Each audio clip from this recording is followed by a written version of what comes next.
Malampuson ang pagtimbayayong sa Misamis Oriental Provincial Library o Cagayan de Oro City Public Library sa kahimuan sa Network Emerging Filipino Library Innovators kan NEFLI nga programa ubos sa National Library of the Philippines Public Libraries Division kan PLD.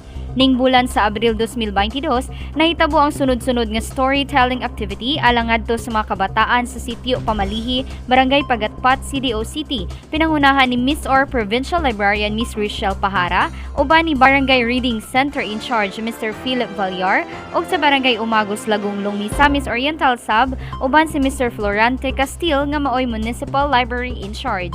Ang maong proyekto labihang gipasalamatan sa kabarangayan nga nahimong benepisyaryo tungod nagsilbi kining taytayan alang sa lig-on nga pundasyon sa pagkat-on sa mga kabataan.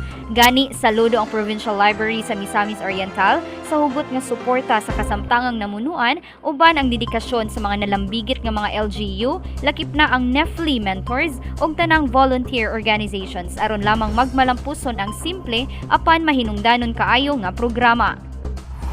Ang haligi sa edukasyon subli gipamatudan sa kasamtangang administrasyon nga maoy angay tagaan og hugot nga pagtagad tungod mao kini ang mohatag og kaugmaon alang sa mga kabataan. Ako si Lambert Regian Amor Maygay alang sa Miss Or Balita.